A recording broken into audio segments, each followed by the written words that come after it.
Assalamualaikum warahmatullahi wabarakatuh, Sobat Disdik. Kita ketemu lagi dalam podcast Disdik. Alhamdulillah kali ini kita kedatangan tamu praktisi pendidikan inklusi. Hari ini kita akan belajar banyak tentang aktivitas pendidikan inklusi. Orang-orang yang kita undang pada kesempatan ini memang sudah kesehariannya melakukan kegiatan pendidikan inklusif. Ada Bu Ade Irma di sini. Bu Ade. Halo, Assalamualaikum Sobat Disdik Depok. Ada Pak Sumarno. Halo, Assalamualaikum Sobat Disdik Depok. Iya, di penghujung tahun kita akan merefleksi diri tentang aktivitas pendidikan inklusi di Kota Depok. Bu Ade, ini masyarakat warga Kota Depok banyak yang juga baru mendengar tentang pendidikan inklusi atau pendidikan inklusif. Bisa dijelaskan kepada kita pendidikan inklusif itu apa sebetulnya? Iya, terima kasih Pak Adin atas kesempatannya diundang untuk acara podcast Disdik Depok. Alhamdulillah ya, sementara ini untuk pendidikan inklusif di Kota Depok semakin hari semakin berkembang. Adapun apa itu pendidikan inklusif, sebenarnya pada dasarnya adalah bagaimana setiap sekolah baik reguler gitu ya mampu memberikan layanan pendidikan yang sama, karena itu adalah hak dari semua warga negara ya, semua warga negara Indonesia. Jadi layanan pendidikan inklusif adalah layanan di mana setiap anak harus dan bisa menerima layanan pendidikan apapun kondisinya. Tentu pendidikan ini harus kita sesuaikan dengan kemampuan dan kebutuhannya. Nah, apa tujuan yang ingin dicapai dari kegiatan ini? Pastinya yang kita usung adalah budaya inklusivitas ya, di mana setiap sekolah tidak lagi memberikan perbedaan perlakuan dan memberikan stigma-stigma tertentu kepada peserta didik penyandang disabilitas gitu ya. Tapi dapat memberikan hak mereka sepenuhnya dengan apapun kondisi mereka. Iya. Sebenarnya seperti itu semangatnya Pak Adi. Kita mengenal tentang anak berkebutuhan khusus, kita mengenal tentang pendidikan inklusif. Nah, apa perbedaan atau irisan dari keduanya sebetulnya? Iya, memang anak berkebutuhan khusus harus mendapatkan layanan pendidikan inklusif. Inklusif itu artinya menyeluruh ya Pak. Inklusif itu artinya tidak ada perbedaan. Kalau kita memberikan layanan, kemudian anak itu kita beri suatu ruangan khusus. Jadi anak-anak PDBK misalnya berkebutuhan khusus, kemudian kita simpan atau kita taruh hanya di sebuah ruangan khusus, maka itu sifatnya jadi eksklusif.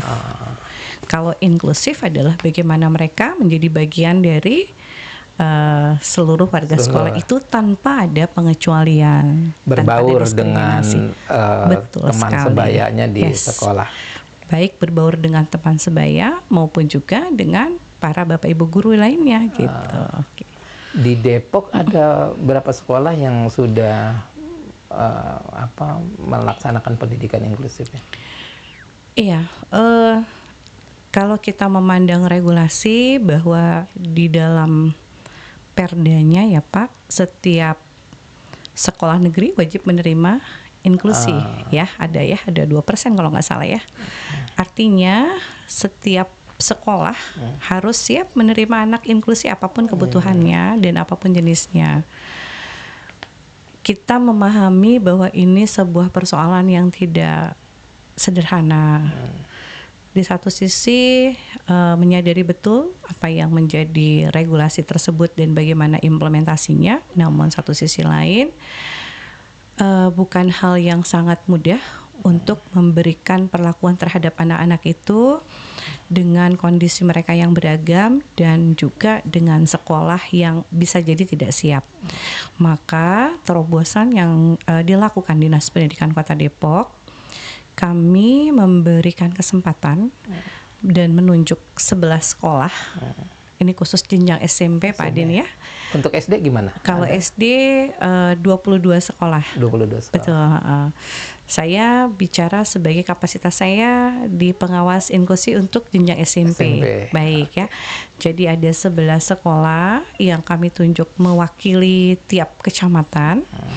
Di mana sekolah itu adalah kami berikan nama sekolah model penyelenggara pendidikan inklusif. Jadi harapannya dari sekolah model penyelenggara pendidikan inklusif ini, mereka kita bantu, kita siapkan, ya, menjadi mercusuar, menjadi laboratorium, bagaimana penanganan terhadap peserta didik berkebutuhan khusus ini. Pastinya ini disupport dana dari APBD yang bersumber dari bidang SMP. Iya. Seperti itu Pak. Jadi anak berkebutuhan khusus di Kota Depok sekarang memiliki ruangnya untuk bisa bersama-sama dengan anak-anak lainnya. Betul gitu ya. sekali. Nah, Pak Sumarno, ini Pak Sumarno selaku guru di SLB ya. Sudah berapa tahun Pak Sumarno di SLB? Kalau ngajar di SLB dari 2003. 2003. Iya. Tapi ngajar di umum dari 92. Nah, Di sekolah umum SMP sama SMP. jadi pernah merasakan jadi guru di sekolah umum dan sekarang fokus mengajar di sekolah luar biasa. Ya, Dan menarik tuh, apa perbedaan yang dirasa sambil nanti mungkin bisa jelaskan ke kita tentang anak berkebutuhan khusus, apa perbedaannya yang sangat dirasa? Jadi ketika memang saya jurusannya pendidikan luar biasa, cuman pada saat itu saya mencoba dulu untuk mengajar di umum, makanya saya tahu persis bagaimana cara ngajar di umum. Kemudian ketika pas saya memang kembali lagi ke basicnya ya, sangat menarik sebetulnya karena awalnya kan belum mengajar. Nah, perbedaannya kalau anak-anak di umum itu sebetulnya tergantung kita tuh. Jadi bagaimana perhatiannya kepada yang menengah ke bawah sebetulnya. Kalau yang pinter-pinter tinggal dikasih sudah tahu gitu ya. Tapi yang menengah ke bawah kadang-kadang itu yang kadang-kadang nggak terperhatikan atau terlalu banyak siswanya sehingga nggak terperhatikan. Pernah pengalaman saya ngajar di umum, ketika ngajar satu kelas 40 orang sama ngajar 25 orang karena dapat muridnya itu, maka kualitasnya berbeda sekali karena diperhatikan semuanya. Nah, sekarang kalau kita tentang anak-anak berkebutuhan khusus, itu yang pertama adalah hambatan yang dia miliki. Kalau di SLB itu ada SLB A, B, C, D, E, F sebetulnya. Ya.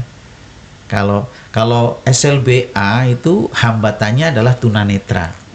Jadi tunanetra itu ya dia perlu bimbingan khusus. Ada masing-masing katakanlah hambatan ya. Sehingga mereka harus bisa braille gitu. Cuman memang kalau kita jeli kepada mereka bahwa Allah semua memberikan kelebihan kepada seluruh makhluknya. Ya mereka kuat sekali itu ingatannya. Maka banyak yang hafiz Quran ya. Kemudian gampang sebenarnya, cuman mereka tidak tahu bentuk sebenarnya, misalnya gunung kayak apa, makanya harus ada miniatur gitu. Miniatur itulah yang membantu mereka ya. Jadi nggak tahu indah apa dan sebagainya itu, masya Allah. Tapi secara ingat, bahkan saya pernah mengajar di SLB Keradenan, SLB negeri waktu itu di sana. Saya 3 tahun sudah nggak ngajar karena pindah ke Depok. Ke sana saya tinggal ngomong siapa saya, Pak Marno. Subhanallah. Bahkan terus terang kelebihannya gini. Kalau sudah biasa kita di sini, misalnya saya misalnya tunanetra, Pak Adin datang, Bu Ade datang. Nah, kemudian pendengaran dia, saya misalnya tunanetra, itu tahu gimana suara gesekan jalannya Pak Adin. Dan saya mendengar bedanya gesekan suara Bu Ade. Jadi saya misalnya dites, kemudian yang datang Pak Adin, yang ngomong Bu Ade. Itu siapa yang datang, nggak usah ngomong suara. Oh, itu Pak, subhanallah. Keren. Itu Sesensitif Masya Allah itu ya. sesensitif itu. Gitu. Jadi itulah yang bagaimana meningkatkan potensi mereka. Betul, Hafiz Quran. Ada bahkan teman saya yang kemarin menyusun modul pendidikan agama, walaupun saya bukan jurusan agama, tapi saya dipakai oleh Kementerian Agama kemarin sampai ke Bali dan sebagainya. Itu sekarang namanya Pak Supron tunanetra, masuk S3 itu terbaik lulusannya, dapat hadiah dari Lampung. Jadi artinya mereka semua itu dikasih kelebihan. Nah, itu yang pertama, itu tunanetra. Kemudian yang kedua, SLBB itu yang tentang hambatannya pendengaran. Kenapa dia nggak bisa bicara? Karena dia tidak bisa mendengar. Sementara informasi yang didapat dari kita itu dari pendengaran. Jadi Masya Allah, makanya ada pelajaran khususnya BKPBI ya. Sekarang istilahnya beda-beda, tapi bina persepsi bunyi ya, ada apa dan irama ya. Kemudian dilatih sensitif pendengaran gitu. Tes dia dengar nggak? Saya ngetes dia ngadep ke depan, saya di belakangnya, saya pakai peluit misalnya. Prit, dengar enggak? Kalau dengar angkat tangan, kalau enggak dengar enggak usah gitu kan. Sementara saya tes ini bohong apa enggak. Sementara kadang-kadang kalau saya bersin padahal dia enggak dengar, kok perasaan aduh gitu kan. Itu sebenarnya ya teknik mereka aja gitu. Tapi indahnya itu di situ. Nah, setelah saya prit gitu bunyi. Nah, yang kedua kemudian saya tiup, tapi enggak ditiup, tapi gerakan kan karena dia.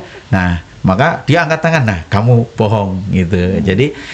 Jadi apa yang menjadi fokus pelajaran anak tunarungu dengan mata? Karena kelebihannya itu di mata. Melihat, ya. Jadi Allah memberikan kelebihan di mata. Maka ketika dia belajar, makanya ada karakteristik mereka itu mudah curiga. Jangan-jangan ngomongin saya gitu, matanya begitu kan. Tapi kalau dia diajarkan sesuatu dengan mata, bisa lebih rapi daripada orang normal. Contoh dia finishing bangunan itu kelihatan ada belok sedikit saja dia protes, nggak boleh gitu, nggak boleh gitu, boleh buruk jelek. Kalau sudah yang bagus gitu, nah itu hal-hal yang memang kelebihan mereka. Itu yang kedua ya. Jadi hambatannya di tunarungu atau pendengaran ya. Kemudian yang ketiga SLBC itu hambatan dalam intelektual. Nah, mereka itu subhanallah gitu, hatinya yang bergerak. Jadi walaupun dia kemampuannya di bawah rata-rata, tapi hati-hati mereka itu kadang bersih. Saya pernah punya masalah di rumah, kemudian saya datang ke sekolah, kemudian ditegur sama anak yang ya hampir kayak Down syndrome ya. Pak Maro, kenapa kok wajahnya begitu? Itu subhanallah, itu padahal nggak tahu gitu. Kok jadi merasa saya ada masalah, dia ngerti. Nah, itulah keagungan Allah dalam walaupun menciptakan berbagai macam-macam hambatan, tapi tetap Allah Maha sempurna. Sehingga kita itu harus memperlakukan mereka itu menjadi hamba-hamba Allah yang memang harus kita perlakukan. Tadi Bu Ade dengan inklusinya ya, kita dengan bagaimana caranya untuk menangani mereka, namanya ada bina diri. Bagaimana bisa pakai baju, ngancing aja nggak bisa, ngancing baju ya. Apalagi saya pernah pengalaman ngajar, ditinggal saja di situ autis, kemudian mohon maaf BAB di celana. Kemudian saya bawa, walaupun ya mohon maaf ya kayak mau muntah, tapi itu tanggung jawab. Saya bersihkan, saya semprot dan sebagainya gitu kan. Kemudian saya cari celana pengganti karena mereka. Nah, itu hal-hal yang mungkin ya orang mungkin paling ngajar gitu, enggak. Jadi tanggung jawab kita enggak. Hampir segalanya, bahkan mohon maaf ya, ada yang ini saya lap. Lap Pak. Ada yang ininya dilatih untuk buang ingus saja sulit, untuk keluar kemudian yang ada disedot. Nah, itu kan orang nggak tahu. Nah, ini maksudnya betapa orang tuanya sabarnya ya, kemudian memperlakukan mereka. Subhanallah kan. Bagi saya mereka adalah hamba-hamba Allah yang perlu perhatian. Saya jadi melo nih. Karena tetap ada keistimewaannya. Iya. Ya. Jadi mereka itu perlu perhatian kita, perlakuan, bukan kasihan bukan, tapi perlakuan ada ketika di masyarakat gimana gitu kan. Jadi masyarakat harus ikut melindungi mereka. Iya. Kadang ada yang mohon maaf wajahnya cantik, tapi dia cara berpikirnya, kemudian kalau kita cuma membiarkan mereka, kita ikut berdosa. Iya. Jadi jangan, karena orang lain bisa dikerjain dia. Kalau yang perempuan, nah itu yang hal-hal yang penting sekali untuk diketahui oleh para pemirsa semuanya, kita semuanya, untuk memperlakukan mereka sebagai hamba Allah, sebagai manusia. Dengan kita memiliki murid-murid yang memang berkategori berkebutuhan khusus, itu apa semua guru bisa mendidik dan mengajar anak yang berkebutuhan khusus sebetulnya, Pak? Ya. Secara umum semua bisa ilmu dipelajari. Jadi makanya nggak usah takut tuh ya Bu Ade, guru-gurunya minimal kita itu peduli dulu kepada mereka. Kalau nggak peduli mana mungkin kita tumbuh, gitu kan. Jadi intinya itu peduli dulu. Ya Allah. Nah bahkan ya guru-guru SLB itu terutama ya saya menerapkan kata ini ya, trial and error. Jadi kalau saya metode ini kok nggak bisa-bisa, saya coba, saya usahakan yang lain lagi, nggak itu saja.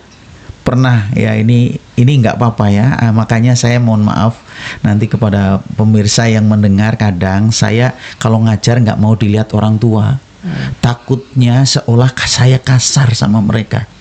Pas ada anak autis hiper, kalau ada orang lewat disaut jilbabnya, disaut rambutnya, ini gimana caranya? Saya masukin ke kursi autis yang dikancing, bodohnya besar. Kemudian saya sodorkan kepala saya dijambak, kemudian dilepas lagi, terus saya sodorkan, dijambak lagi, terus kemudian ini gimana caranya nih? Maka saya jambak dulu, set gitu, tarik. Terus saya dorong dijambak, terus saya jambak dulu, terus saya pegang tangannya, kemudian elusin kepala saya, kepala dia, elusin kepala saya. Setelah saya sodorkan, ternyata dia ngelus kepala saya, dan saya ngelus kepala dia ngelus kepala saya.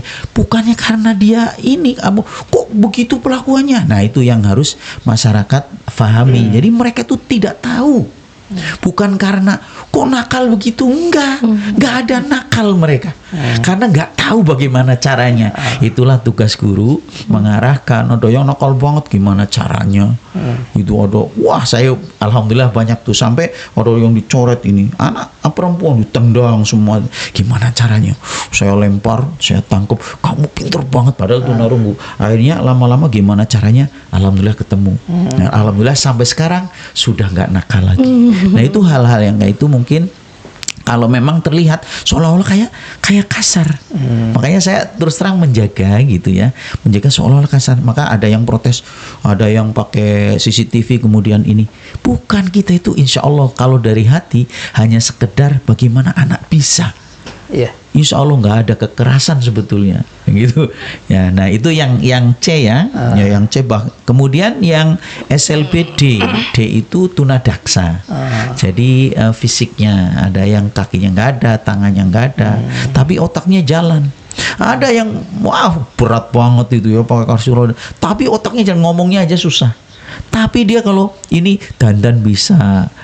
Sampai sekarang malah sudah nggak sekolah lagi ya, kemudian bikin pakai AI, pinter gitu, jadi tampilannya itu cantik banget gitu, masa Allah. Dan itu kelasnya dibedakan, SLB, A, B, C, enggak, kalau di kita itu nerima semuanya gitu, ketika ada guru yang menanganinya. Tapi kalau nggak ada guru yang nggak menanganinya, ya kita mohon maaf, tolong cari sekolah dulu yang lain, karena apa? Kasihan, tidak ada yang menanganinya, gitu. Atau kelebihan siswa, atau memang kesulitan itu memang nggak bisa, gitu. Jadi itu memang ngomong dulu sama orang tua. Kami itu bukan menolak, tapi kami belum ada yang menangani, nanti kan kasihan anak ibu, gitu kan. Nah itu yang Tadi C, kemudian D. Kemudian E ya, kemudian E itu tunalaras. Jadi perilaku mereka itu nakalnya sejak kecil, ibaratnya begitu. Maka ini jadi nanti akan perhatian negara. Jadi mereka harus ada wadahnya. Jadi dulu waktu saya lagi kuliah ada SLBE, tapi sekarang sudah nggak ada lagi. Jadi memang di situ harus diarahkan kepada keterampilan, kemudian tinju apa, tapi terus bisa berprestasi. Nah itu yang kadang-kadang dimanfaatkan oleh, mohon maaf ya, orang yang tidak bertanggung jawab ya untuk ini. Dia nggak punya takut. Dia nggak punya takut udah. Jadi apa aja dihadapi. Subhanallah, kalau itu diarahkan kepada yang baik, membantu sesuatu, insya Allah. Nah itu maksudnya. Kemudian yang terakhir SLBF yang sampai sekarang mungkin nggak ada. Ya jadi yang cerdas, iya. Dan berbakat itu sebenarnya. Kenapa termasuk anak luar biasa? Karena mereka ketika kecil kemudian sekolah, orang nggak tahu bahwa dia itu cerdas, kemudian dia semaunya sendiri, mau ke sini, mau ke situ, ya karena apa? Nggak suka. Pelajarannya terlalu rendah. Nah, maka ketika diberi pelajaran tinggi, ketinggalan, maka digabungkan dengan orang dewasa. Katakanlah orang dewasa, sementara pelajarannya dia mampu, tapi secara emosional kemudian sifatnya nggak mampu. Nah itulah yang harus dibimbing. Nah itu jadi termasuk luar biasa itu orang-orang cerdas sebetulnya, karena memang luar biasa gitu. Tapi tinggi kan di atas. Kalau ada luar biasa yang lain lagi. Dan itu juga diperlukan pendekatan yang khusus juga. Ya? Betul. Gitu semua itu ada ya, insya Allah ada ilmunya. Kemudian bisa dan siapapun bisa. Karena kan ilmu semua bisa belajar. Kalau kenapa susah? Ya karena belum belajar gitu. Ya saya sudah biasa. Itu sehingga kalau menghadapi ya gimana caranya gitu. Tapi kan orang lain juga bisa. Gitu. Semua guru juga bisa karena mau belajar gitu. Ya makanya intinya tadi perhatian dulu, respon dulu kita. Anak ini mau diapakan. Oke. Iya. Nah, Bu Ade, berkaitan dengan layanan pendidikan inklusif di Kota Depok, sampai saat ini sudah sejauh mana dijalankan di sekolah-sekolah? Iya, menarik sekali tadi ya, pemaparan dari Pak Marno, saya sampai speechless. Setuju Pak, tidak ada produk Tuhan yang gagal. Kami sering menggunakan slogan itu ya. Kalau tadi yang Pak Adin sampaikan, mungkin saya lanjutkan tentang sekolah model penyelenggara pendidikan inklusif. Sama Pak, kita berawal dari perubahan paradigma untuk membuat para seluruh stakeholder ya, warga sekolah ini mau menerima anak inklusi. Kita menyelenggarakan yang namanya TOT Pak. TOT ini Training of Trainer. Jadi dari 11 sekolah yang tadi sudah kami tunjuk, kami mengadakan TOT atau workshop ya. Di situ materinya adalah, kalau kami akronimnya ya, SIAP. S-nya sadari Pak, setuju, harus dimulai dari itu. Bagaimana setiap warga sekolah harus bisa menerima bahwa anak-anak berkebutuhan khusus ini hadir di tengah-tengah mereka. Bagaimana kita munculkan kepedulian dan kasih sayang ya Pak, diterima dulu mereka. Nah, jadi di TOT yang pertama kita memberikan materi tentang perubahan paradigma, kemudian dilanjutkan dengan bagaimana melakukan identifikasi awal Pak, ya, dan asesmen fungsional, karena setiap guru seharusnya memang bisa melakukan asesmen fungsional, bukan asesmen diagnostik ya, karena kalau itu memang miliknya para psikolog asesmen fungsional di sini sifatnya hanya melihat apa sih yang menjadi kelebihan anak ini, kekurangannya gitu ya. Jadi anak ini masuk, kita akan sama-sama melihat Pak, baik kekuatan maupun kelemahannya. seperti yang tadi disampaikan Pak Marno, bisa jadi usianya usia kelas 7, 13 tahun atau 14 tahun. Namun secara kemampuan akademiknya ada di fase A, baru bisa tambah-tambahan gitu. Ini akan terlihat pada saat kita melakukan asesmen fungsional, dan saya sangat yakin setiap guru pasti mampu ya Pak melakukan itu. Setelah kita melakukan identifikasi dan asesmen fungsional, maka kita bisa membuat yang namanya profil. Jadi si profil anak ini, baik misalnya si A dengan usia sekian, kemampuannya dia ternyata hanya sampai pada tahap kelas 1 misalnya, umur 6 atau 7 tahun. Maka setelah sudah ada profil, kita lanjutkan dengan bagaimana nih mengakomodir kurikulumnya, akomodasi kurikulumnya. Maka kita lakukan modifikasi. Jadi modifikasi kurikulum ini sifatnya boleh kita turunkan Pak. Tapi kalau memang dia cerdas, seperti yang tadi Bapak bilang, Cibi termasuknya ya Pak ya, cerdas berbakat istimewa, maka kita naikkan.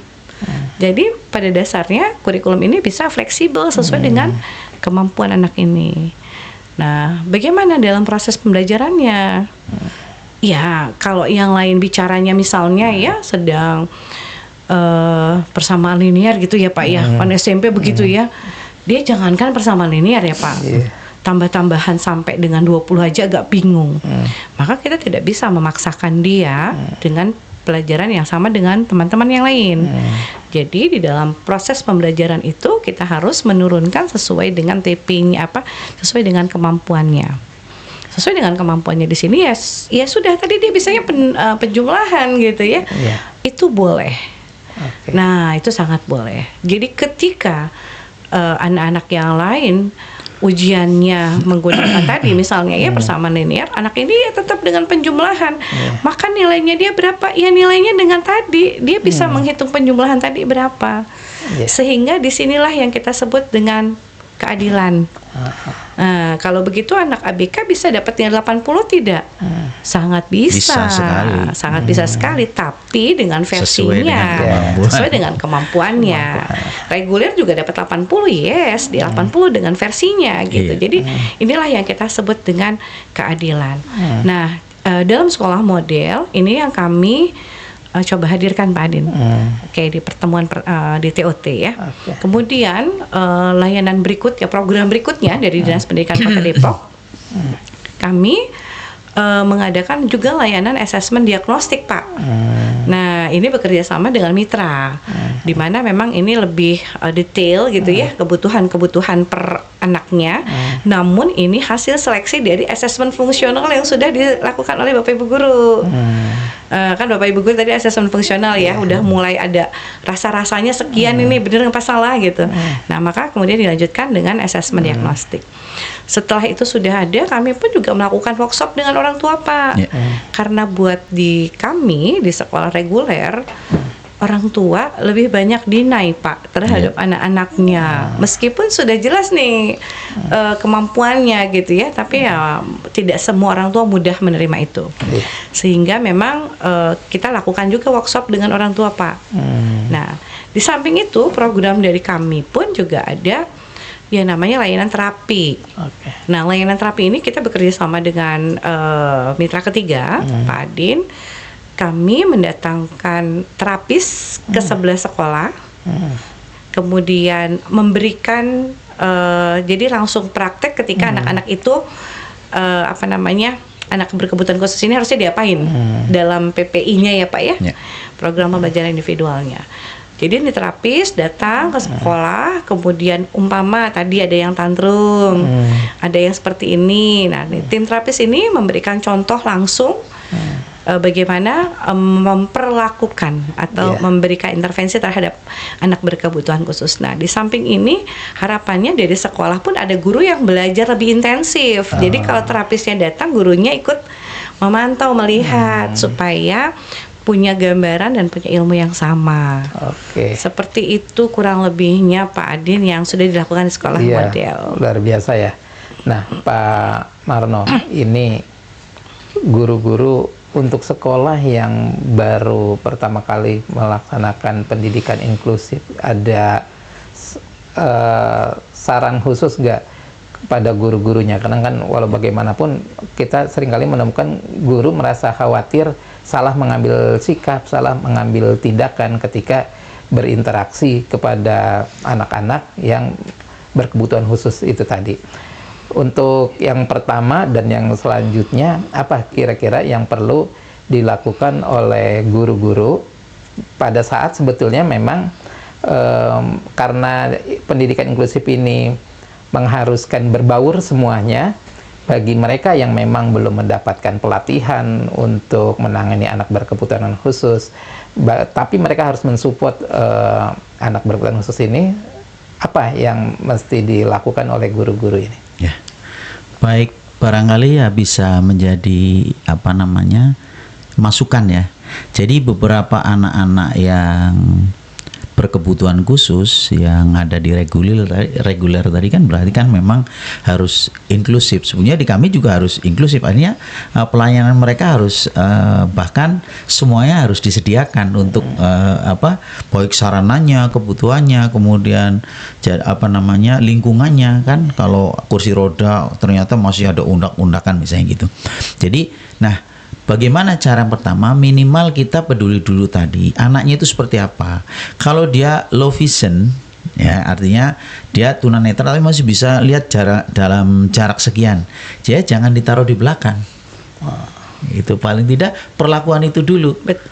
Gitu. Jadi taruhnya depan. Terus kalau yang ini ya taruh di depan kita semua gitu ya kan. Jadi supaya perhatiannya gampang sambil ini ya. Nah, terus minimal itu perhatian lah ya, perhatian. Jadi tidak harus bisa ini kan, guru semua bisa sebenarnya ngajar. Betul. Cuman bagaimana cara perlakuan aja kan. Nah, kemudian bagaimana cara misalnya memberikan tadi, misalnya lagi matematik biar sama-sama matematik tadi sudah jelaskan. Misalnya yang lain sudah sampai ribuan, dia baru misalnya sampai 5 sampai 10 aja enggak. Jadi sama-sama matik tapi beda kategorinya gitu. Yang satu ini ya biar kalau makanya tadi Ibu Ade 80 itu sama, 80 bisa. Cuman dia nanti ada keterangannya. Kompetensinya apa. Nah, kalau misalnya programnya 1 sampai 6, dia sudah bisa 1 sampai 4 kan bisa 80 kan gitu. Bukan 80, perasaan nggak bisa apa-apa. Bukan nggak bisa apa-apa, karena programnya begitu. Tapi makanya nggak boleh ngiri. Iya. Artinya antara siswa yang satu, cuman memang guru harus bisa menjelaskan. Ini loh, kami punya program anak menghitung baru sampai 6. Ternyata dia bisa mencapai 4 gitu kan. Saya bahagia. Maka 80 latihannya sudah ngerti itu susah. Ya, saya waktu ngajar tunarungu mengenalkan 1 sampai 10 itu harus 1 sampai 3 dulu. Itu aja harus gambarnya gimana, nyocokin dulu. Kemudian enggak langsung 1. Itu bisa Masya Allah. Benar-benar ini nanti kalau yang normal mah nggak mau, tinggal dikasih tahu aja. Itu nanti sudah mengenal 1 sampai 3 itu nyocokin gambar, kemudian nempelin, kemudian sudah kayak gitu, kemudian dilatih ini 1 tulisannya kayak apa. Enggak suruh nulis dulu, tulisan 1 nanti tempelin sini, tulisan 2 tempelin nomor 2, tulisan kan nggak bisa. Itu subhanallah prosesnya. Ya itu yang harus dihargai. Maka ya kalau ya bukan guru harus saya hargai, enggak, maksudnya karena kesulitan itulah yang mestinya dihargai.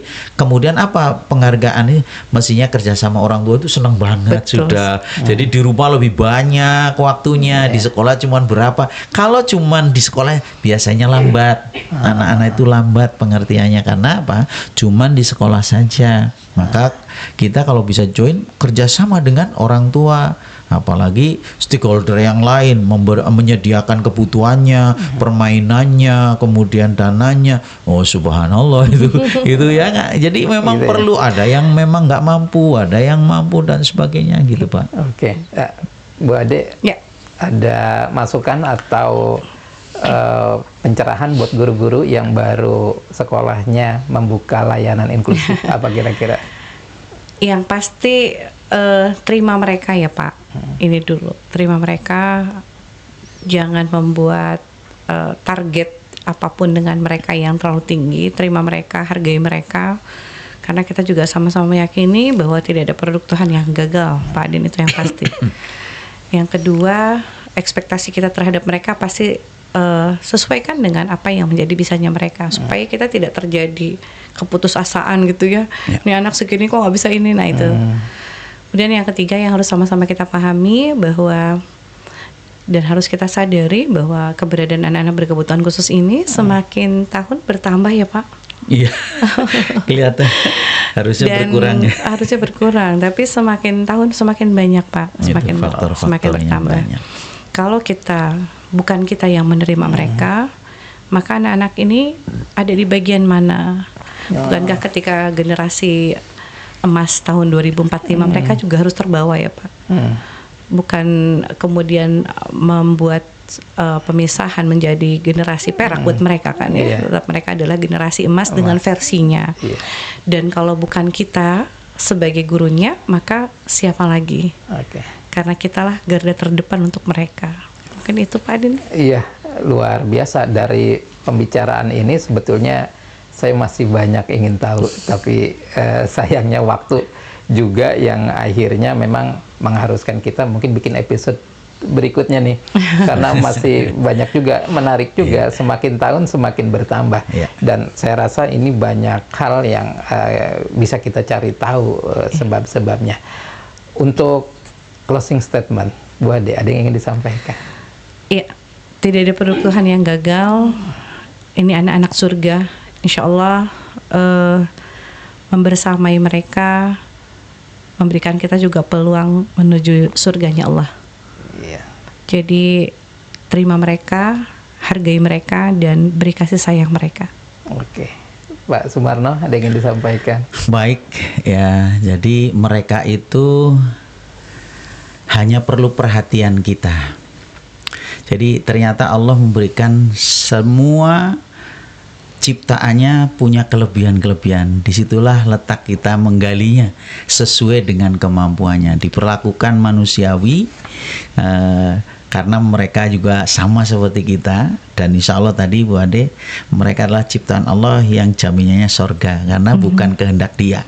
Dan bagi orang tua juga bersabar itulah sebuah pahala, karena saya tahu sulitnya ya. Masya Allah, mudah-mudahan diberi kesabaran. Kemudian kita semua memberikan perhatian ya, sehingga mereka akan lebih senang. Kita melihat mereka senang, insya Allah bisa menjadi sebuah pahala. Itu saja, terima kasih.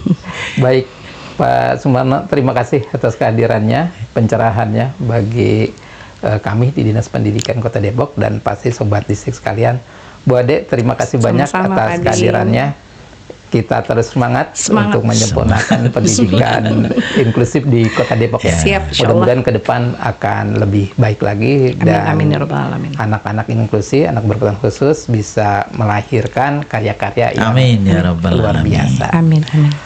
Sobat Disdik, kita ada pada penghujung acara. Luar biasa sebetulnya ini dialog yang kita pada saat ini lakukan. Banyak hal yang bisa kita temukan, kita pelajari, namun ini masih belum mendalam. Mungkin nanti akan ada edisi berikutnya yang lebih mendalam. Untuk saat ini karena waktu juga yang mengharuskan kita berpisah, kita akan ketemu lagi di podcast yang akan datang. Assalamualaikum warahmatullahi wabarakatuh. Waalaikumsalam warahmatullahi wabarakatuh.